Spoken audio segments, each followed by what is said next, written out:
Hi everyone, this is Marcin Lewandowski and you're watching TurnedVC show.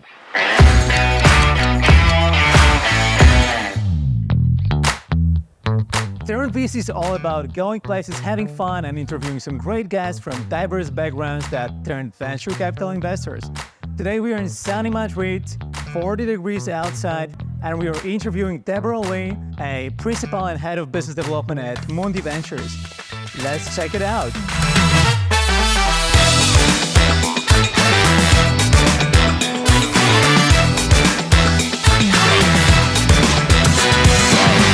Hi Deb, welcome to the TurnedVC show. As the first generation American within your family, and with strong ties to Hong Kong, how has your multicultural background influenced your approach to life and business? And do you think it gave you any unique perspective in the venture capital industry that you're working in right now? I think definitely it has. One of the biggest things about straddling different cultures growing up is you're always very aware of how not only different the cultures are, but also how similar. And so I think in business and in life, and when you think about it, at the end of the day, everything is so globalized. You can't just do business in one culture, in one context. You have to be able to straddle many different cultures and contexts in order to be successful. And I think having grown up in that environment from a very young age and recognizing it made it a lot easier now being in that type of environment where I'm not only just an American, but I'm also a Chinese American living here in Spain, like three very different, distinct, and very strong cultures, and being able to navigate all the nuances. But at the end of the day, we're all similar, right? There's a lot of similarities between like the Spanish culture and Chinese culture that like I extract. Family values are very strong in both. And that's something that like even in the business setting, when you're talking to someone, they really value life outside of work. And so that's a great way to kind of engage and build that relationship. And so definitely I think it has made it a little bit easier to understand all those differences and commonalities. Amazing. So growing up in Brooklyn, which is like a melting pot of cultures, how have your experiences within different cultural communities shaped your ability to communicate with people, across borders and also, across different startup ecosystems? Yeah. I think, so I grew up in South Brooklyn, and when I first remember my first memories when I was like 4 in our new house in South Brooklyn, the neighborhood was mostly Italian American, Jewish Americans, and then slowly it became more Eastern European. And we were always the only like Asian family on our block. Now it's changed where there's like a couple more. And so I think when I grew up, all my friends were like doing different things. And this is actually probably where my love of food comes from, because it's just like a common language across different cultures. So I had, for example, I remember going to like one of my friend's house who's Polish. And I was thinking about this when I saw the question, I was thinking of you. And I remember going there and like trying like stuffed cabbage for the first time. All right. Or going to like one of my... Did you like it? Oh, I loved it. It was so good. It's very heavy. But it is pretty heavy. Yeah. Like I wouldn't eat it right now. And then you have like your Italian friends where it's like pasta and raviolis and all the things. And I don't know, you just like embrace all the different types of food, and you embrace the differences in everyone. And that's something I actually really miss now that I'm living in Spain. I feel like there's not as much of that.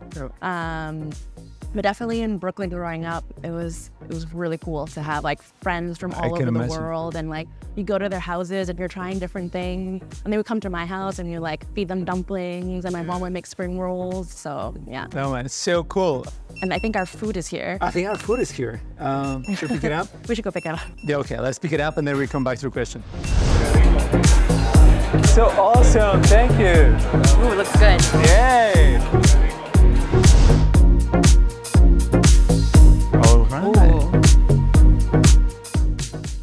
The food looks amazing. Like, what do we have here? Something we have, these two are Korean. So this is baos, the buns. These are fried rice cakes with like spicy sauce on it. Yeah. very traditional Spanish tortilla. We can't be Oh, in yeah. Spain and not have that. Is it with onions? This is with onions. Exactly, because they make this thing that is like onions or no onions, Yeah, right? I'm on the side of like I'm on the onion. onion side as yeah, well. Yeah. I feel like it's lacking flavor if there's no Right. onions. Yeah. And then we have some Peruvian food. Amazing. Salsas and delicias. Do you want to have a bite before we go to the next question? Okay. Yes. I'm going for this one. Should I just like kill it all in one? Yeah. Yeah.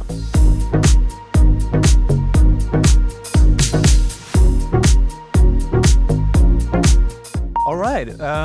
Should we do the next question then? When it comes to fostering diversity and inclusion in the startup ecosystem, have you encountered any specific challenges or opportunities unique to your background or identity? And how do you think we can create a more inclusive space for underrepresented investors and founders? Yeah. So I think, I was telling you this last time in the sense of I accidentally fell into venture capital. And the reason for that being was the founder of the fund that I work with now, he was very specific about wanting to build out a team that's very global. And so he sought people out that have really interesting and diverse international backgrounds that were here in Spain. He always says like, our fund could be anywhere in the world. We just happen to be in Spain because the weather's great, the food is great, why not? But we invest globally. And in order for us to really be able to do that, we need a team that can be sensitive to all the different, and also know the different markets that exist. And the reason I share that is because I think it really stems from, you have to have the intention of wanting people from diverse backgrounds. Yeah. I think there's a lot of statistics already that show, and studies that show, when you have diverse teams, you make better decisions. So it's not anything new, but we really have to overcome a lot of like our unconscious biases to really foster that. And so whether it's gender diversity, demographic diversity, cultural diversity, even experiences, one thing that I found really interesting in terms of the Spanish VC market, a lot of people come from your traditional backgrounds. I think they mean the same for other markets, but here they really focus on if you've been in consulting, investment banking, like those are the experiences that they want. But at the same time, different experiences, it also adds to the value of what we can do in VC. Because at the end of the day, you're looking at maybe industries that you never saw before or technologies and innovations that are completely new. And so having that diverse understanding of the world from a team perspective is so important. Yeah. I know that you have an MBA from Columbia Business School and a bachelor's degree from Barnard College. Yeah. So how do you think your educational background, impacted your career choices? And how did it prepare you for, wild and unpredictable ride, which is the startup and venture capital world? So I just been curious, like, did they include a course on juggling flaming torches while growing startups and, I wish. Analyzing investment opportunities? No, so, well, one of the things that I really value about the US, the American education system is very different, for better or worse. One of the things that I find that's better about the American higher education system is it's the humanities. Basically meaning you take courses in different areas of subjects and you can think. It's more about thinking than knowing the facts. And how do you form your own judgment? How do you defend a thesis? Whereas in Europe, it's more about from day one when you enter university, you have to know exactly what your trajectory is going to be, what you're going to be working on after you graduate. Yeah. And so why I'm saying that is because I really valued my undergraduate education because it just taught me how to think about different things. Right. And also to be able to go into different industries. Whereas I think if I were here in Europe, it would be a little bit different. So I think that really prepared me for VC just because you're always, like I mentioned, you're always thinking about different subjects and context switching. So it's really helpful to have that skill set. And then with the MBA, I wanted more of the, if you will, like the financial skill set, and more than anything, it's really the network that you get. The people that I know, I still call on them now. And, you know, with VC, it's kind of, well, what deal flow can you bring? Or who do you know? Is there someone that maybe can also vet for a startup? And so that has been very invaluable for what I do. There were no flame-throwing classes, but I wish there was. I did Would be cool, right? Yeah, it would be really cool. But I did take this one class. It was taught by Steve Blank. Who is like the father of the lean startup methodology. He's like a godfather of... And the opportunity to just like sit in his class and really learn about how he thinks of how do you build and break? How do you do customer discovery? What is an MVP? You know, at those early stages of building a company and a startup, like what do you need to do to pivot, to get into the market? That would, for me, I still remember it. Obviously, like this guy is one of the best person to learn from. Yeah. But anyway, so Deb, you told me that you love food. Yes. Which is not surprising here. That's why we're here. That's why we have so much food on the table. But anyways, like first things first, what's the craziest dish you ever tried? And okay, so maybe you answer this one first, and then I'm gonna go to the other one. Okay. I think the craziest thing, I forgot the name of it in Japanese, but basically, tell us. It's all safe environment here, so you can tell us. Okay, it's a delicacy. It's like the sperm sac of like codfish. Okay. I forgot the name of it, but it's like they deep fry I just had it in the end of my tongue. So something with an S, I don't remember, but like I tried that. That's probably the craziest thing. How did it taste? The texture was. Okay. Yeah. Since we're already at this topic, so if you actually were to wrap up your venture capital journey into like in a food metaphor, would it be like a Michelin star tasting menu with delightful surprises at every corner, or maybe like a street food adventure that keeps you on your toes and like leaves you craving for more? Yeah, definitely street food. Definitely street food. Yeah. That's what I was thinking. Like actually when I was asking this question, that your answer is going to be street food. No, I mean like the thing is with Michelin star restaurants, everything is like about the composition. Everything is so composed and refined. And, and I think like the journey of startups, especially early stage, it's not refined at all. But that's also what's so exciting about it. And you're getting to that point of helping the companies get to scale, and that finesse, if you will. But I mean I find street food more exciting. Like generally speaking, anyways, I like street food more than. Yeah, I was just thinking like given your history and your background, like you're just totally going over a street food answer. So street there food. You go. And you have like Michelin star street food restaurants too. Right. So let's dig in. Let's finish this amazing food, and then maybe since we ate so much, let's have a walk. Sounds good. Awesome. Cheers. Cheers. Yeah, very good.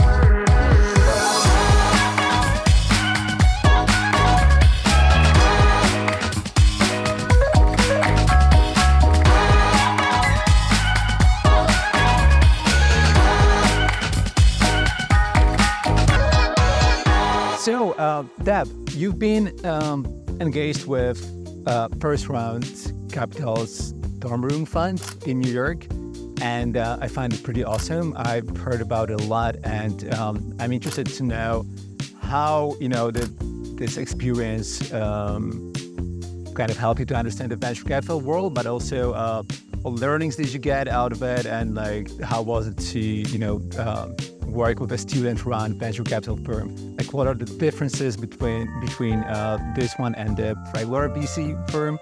And I know that you had the dorm room venture capital, dorm room fund, but I'm pretty sure you also had some dorm room parties to celebrate some cool investments. So can you please tell us more about it? Yeah, so I joined Dorm Room Fund when I was doing my MBA at Columbia. And the best thing, and it was one of the most profound experiences I've had, and one of the reasons why I've always been very interested in venture, is just you're the dumbest person in the room. Yeah. Right. in the sense of we were surrounded by people who just knew so much about what they were passionate about. The way that it was designed, we had students from every different type of school to come together. So we had the MBAs, we had PhD students, we had undergrads, law students. So the idea was to really come all together and be able to learn from each other. Yeah. And so that's why I say it's one of the most profound experiences, because I really did learn so much. Yeah. And I guess one of the biggest differences that I see is when you're a student doing this voluntarily, I mean, you're still studying full time. Yeah. People were really into it. We didn't get paid. Yeah. Like, this was all because we just wanted to be there. And so the level of hunger and ambition and commitment, not to say like VCs now are not committed, but it was just a different level, like we were all doing it voluntarily, not like a job, if you will. And so that, I think, has been one of the biggest differences. And so, yeah, and I wouldn't say we had like dorm room parties a lot, but it was really nice because we had different chapters in different cities. So I was one in New York, there was a Philly one, San Francisco, and once a year we all got together to do what's called all DRS, and you got to meet all the partners from different places. And I would say it's still, for me, so important to my work now as a venture capitalist, just because that network that I have, everyone there ended up going to join or start an incredible either VC fund or startup. And that was the whole idea, was to allow students to understand that there are jobs out there beyond the consulting and banking. Sure. And to really just kind of take the risk and go into entrepreneurship or go into investing. Sounds good. So you didn't want to relate any crazy party that you guys Probably had? not for this. Okay, all right. Let's talk about it later. So, Deb, you had the opportunity to work across different markets, including Americas and Asia and Europe. And so I'm pretty sure you at some point got to the situation where international business was as confusing as, assembling a queue after furniture without the instruction manual. How do you, navigate the unique challenges and opportunities presented by this different regions when it comes to, growing startups and making investment decisions? Yeah, I think, I guess there's two parts to it. One is you learn how to observe really well. And because when you enter into any new market, you want to understand the ways of doing business, the culture, the differences, the nuances. And so it's really important to observe. Yeah. And the second part of it is when you think about, innovation or technologies, you kind of have to think, I don't want to invest in something that is only worthwhile in one market. Yeah. You want to think about, like, how is it going to change profoundly, different people and different geographies. Yeah. And that's important because at the end of the day, you need to be very observant as to what's happening to know and spot the latest trends. And then the second part is the companies that we see. There's only very few markets where you can operate only in, like the US, maybe in China, and some other ones that you can be a successful startup. Yeah. But for most startups outside of those few markets, you really need to think about how do you operate and innovate in many different types of geographies. So I think that has blended the two experiences. Yeah. Sounds good. With your as we already know, we are globe-trotting adventures, scaling B2B SaaS startups. You conquered new territories with EDITED, and you were like a revenue growth superhero with Nextail. Can you share with founders, key strategies or tactics that you implemented in order to, successfully get new international markets or, drive revenue growth? Yeah. It's obviously very difficult, and getting the first customer in any new market is always the most challenging. But you have to stay persistent. You really have to go after it. And once you get that first customer, it's really important. I think, and this is something that I work with a lot when I first moved to Spain and worked with some startups here, just advising them. You really have to work on the customer engagement and building that relationship, because a lot of the times you would think, oh, they sold and the product is great and they're going to continue using it, but no, especially in SaaS or B2B, you really need to continue building that relationship. Why that's important is because, one, you want to keep them, but also if they're having a great experience, they're going to share that and they'll be the champion for you in a new market. So I think that's really, really important for founders to think about. All right. Thanks so much. So let's talk about Mundi Ventures. Did I pronounce it right? Yeah, Mundi Ventures. So you're a principal and head of business development there, right? Yes. So what do you look for in founders? How can founders, score the investment from you? And so are there any sectors or trends that you're particularly excited about at the moment? And maybe a follow-up question to that. What's your best investment experience that you have so far, or the most rewarding investment experience, and why did it, stand out? Yeah. So at Mundi Ventures, what is unique about our fund is that we're really a family of different funds, and each fund focuses on very specific verticals. So we have our insurtech fund, we have now our retail fund, and so when we look at founders, we really want them to have a lot of experience or knowledge in the space that they're operating in. So if they're an insurtech company or a retail company, they really should know the industry. Just because of the nature of how we operate. Yeah. And we're looking for certain qualities and characteristics. We also have, there's an acorn. You did it going around. Nice. We're in the park, guys. Yeah. We also have what we call our diaspora funds, which is investing in founders that have either built a company abroad or are building a company now in Spain and they're not from here. And there's certain qualities that we look for in founders that we think will make them successful. Some of those are, can they be adaptable?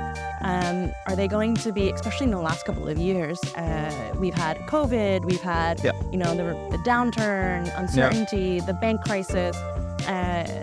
Can they survive and adapt to the new situation and thrive? And so those are certain qualities that we definitely look for. The acorn kind of made me forget some of the other parts of the question that you asked. So, I was saying, it actually made me forget as well. No, but I think the other question was that... Oh, what am I interested in? Okay. So I look after our retail fund. And one of the big focuses that we have is sustainability. Yeah. And this actually ties into one of the companies that I'm very excited about. I can't announce it yet because we're still doing the final legal docs and everything. But I'm really fascinated by the recycling space in fashion and textile.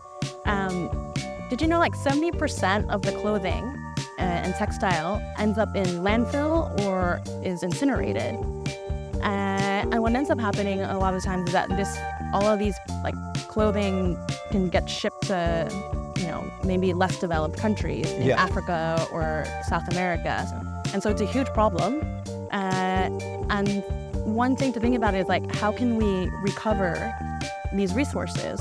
And recycling of clothing it has to be a part of that conversation. And it's actually really difficult to do because unlike a plastic bottle where you can like melt the piece, clothing has so many different trims and buttons and zippers, and so how do you actually recycle it all?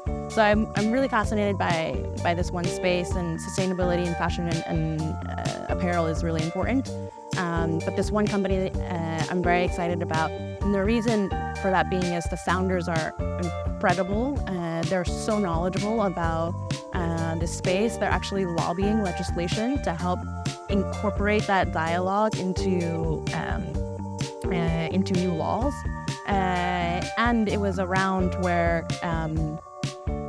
we really had to fight for it. And so when you get into those types of deals, it's like, you like feel so good about it because you won the deal. Yeah. And so, yeah, that one I'm particularly excited about. And it's a US company, so. Sounds good. So, Deb, I know that family is, an important aspect of your life.